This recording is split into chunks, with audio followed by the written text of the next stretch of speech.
لہجہ حضور پاک صلی اللہ تعالیٰ علیہ وسلم کے فرامین میں سے ہے۔ ایک بات بڑی بغداد مقدسہ میں نے ایک ولی پاک کی زیارت کی، ان کے آستانے پر بھی میں ابھی بیان کیا تھا۔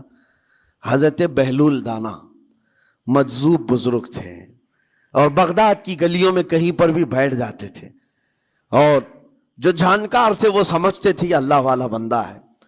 مجذوب کس کو کہتے ہیں؟ جس کی یاد الہی میں عقل فنا ہو گئی، ختم ہو گئی، اللہ کے ذکر میں اور اللہ کی یاد میں اپنے آپ کو فنا کر دیا ہے، اس کے اوپر شریعت کا قلم نہیں۔ ظاہر سی بات ہے شریعت کے سارے احکام اس پر ہیں جس کی عقل سلامت ہے۔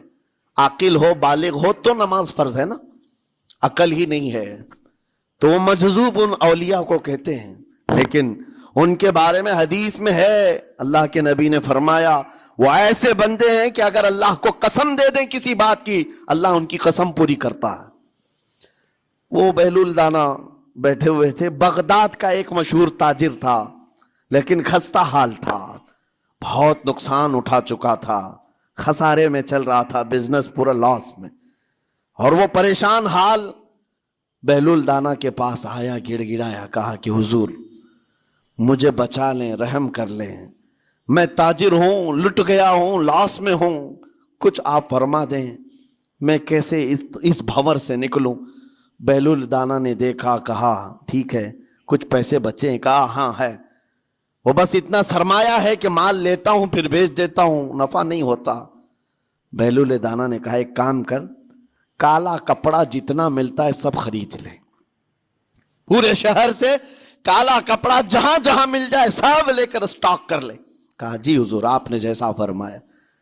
گیا، جتنا سرمایہ تھا سب لگا دیا، کالا کپڑا خرید کر ایک جگہ اسٹاک کر دیا۔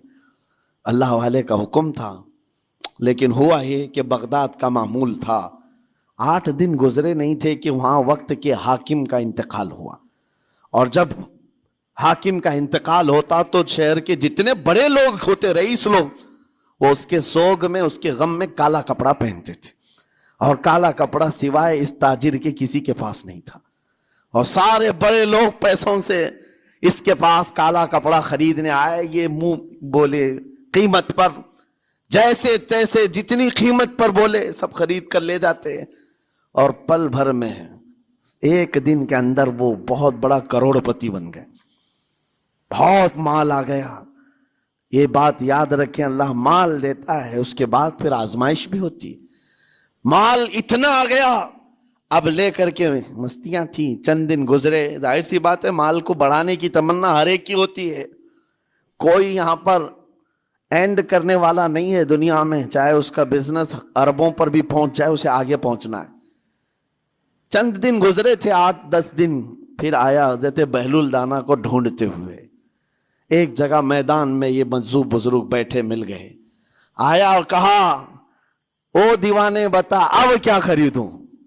پیسہ بہت ہے ابھی میرے پاس، بتا دیوانے اب کیا خریدوں؟ انہوں نے دیکھا، کہا کہ لہجہ تو بدلا ہوا ہے، پیسہ بہت زیادہ تھا، کہا کہ ٹھیک ہے کوئی بات نہیں، اللہ والوں کو ان سب چیزوں سے کوئی لینا دینا نہیں۔ آپ نے کہا مال جتنا ہے تیرے پاس سب لے کر کے خربوز خرید لے، تربوز خرید لے، جس کو کلنگڑ کہتے ہیں، تربوز پورے خرید لے۔ اس نے کروڑوں کی جائیداد پورے تربوزوں میں لگا تھی، سب تربوز خرید کر سٹاک کر دیا ایک جگہ، اور اس کے گمان میں یہی تھا کہ چند دن گزریں گے، کوئی ایسا ہی حادثہ ہوگا جب تربوز منہ مانگی قیمت پہ لوگ خریدیں گے اور میں بیچوں گا۔ پورا مال تربوز میں لگایا، 2 دن 4 دن 6 دن 8 دن گزرے، کوئی حادثہ نہیں۔ ادھر تو تربوز سڑنے لگ گئے، وہ تو زیادہ دن سٹاک نہیں کیے جا سکتے، سڑن شروع ہو گئی۔ پھر تھوڑے دنوں کے بعد پورے کے پورے سڑ گئے، کروڑوں کا مال تربوز میں سڑ کے چلا گیا۔ وہ بیچ بھی نہیں سکا، کچھ نہیں کر سکا، واپس چیختا چلاتا اسی حالت میں آیا، پہلے سے بھی زیادہ بدتر حالت میں میں آ گیا ہوں۔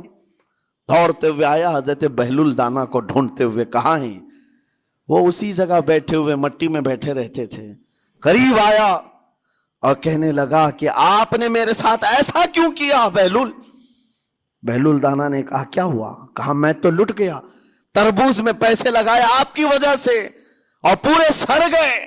بہلول دانا نے کہا میں نے تو کچھ نہیں کیا، پہلے تو تجھے نفع ملا تھا وہ تیرے لہجے کی وجہ سے، اب خسارہ ہوا ہے تیرے لہجے کی وجہ سے۔